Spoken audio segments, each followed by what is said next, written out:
Супер. Това може и вулканичка, вместо вулканичка. Ако знаеш какви за червена не стават, токсините излизат яко. Без болка. Затова казвам, че винаги питаме клиента от 1 до 10 колко боли. Аз очаквам 1-2 да ми кажете и казвам 0. Да. Чак почвам да съмнявам да си го направя. Аз пак на гърба да си припомня. Ето почва глупоци да излизат, защото токсините. Това по-тъмното, което тук е розово, а тук вече има такива петънца. Това няма нищо общо. Няма нищо. Ляво е само розово. От тази страна ти беше по-приятно с електрическата модерна вендуза, от другата страна с класическа вендуза, която с компресор, че пак е едното, е по-неприятно. И ефектът е не 2 пъти, ами не знам колко пъти. Тук няма никакви токсини изкарани, тук имаме с камерата. Вижда ли се? Да, ето от нормална вендуза, ето от... За каква разлика говорим? Функционалната ни вендузка, която е с 5 функции и замества глаша масаж, шато, токсините, буклуците. Успява да изхвърли, а тук не. Да. Точно. Да. Има ли много болка? Не. По гърба ти стават някакви страшни неща. Дока като болка, как е това сега? От 1 до 10? Не ме боли. Супер. Заради топлината. Веднага обезболява и подобрява еластичността на кожата. Има ли болка? Не, много ми е добре. Супер. Какво се случва, когато задържаме на върха на пръстите, предпазваме ставичките от пикошната киселина, която всеки от нас има такава малко или много, при някой повече вече е като подагра. Задържаме и стопираме развитието на пикошната киселина да не кристализира. Предпазва от подобрява при артрит, има добро действие при подагра и всякакви ставни такива проблеми. Ето от дясното рамо, направо подскача яко напред. Ето.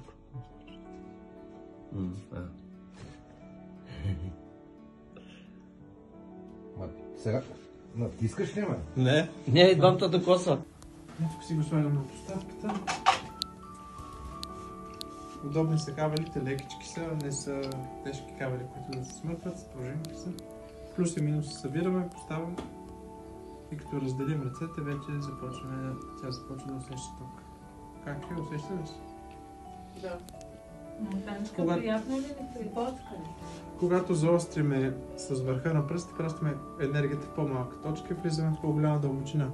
Това може да замества иглотерапия. Ако имаме втвърдяване на мускул... Ето, можеш с телефона само близо да снимаш. Виж какво става с мускулните влакна. Малко как се Виждаш какво става, да.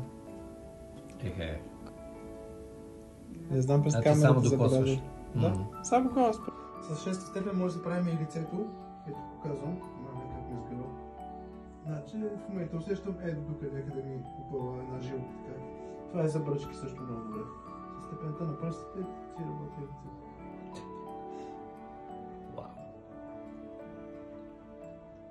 Леле, Гледай как ми дига ръката, гледай. Да, бе.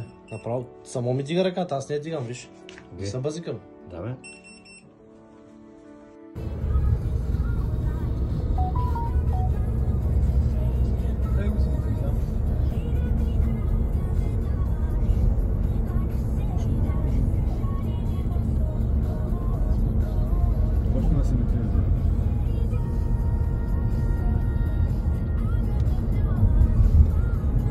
Което имаме към апарата е мазачи, с който може да използваме при проблеми с носоглотката, по-скоро с носа, когато имаме синузит, мигрена и шум в ушите. Може да правим и физиотерапия с нагревчици такива, с леко топлинка се усеща. Много е мощен мазач, ако от другата страна се вижда светлината. Да, много е мощно, затова трябва да го пазим пък от очите. Има 2 степени на работа, едната е мигаща. Когато вируса и настилката не са напреднали, тази щипка се слага в носа и се защипва. Така по този начин изчистваме болестотворните вируси и бактерии, изчистваме всичко. 10 на 15 минути можем вкъщи човек това нещо, ако си го има, да си го използва. И за шум в ушите е другото, което може да правим пак по 10 на 15 минути.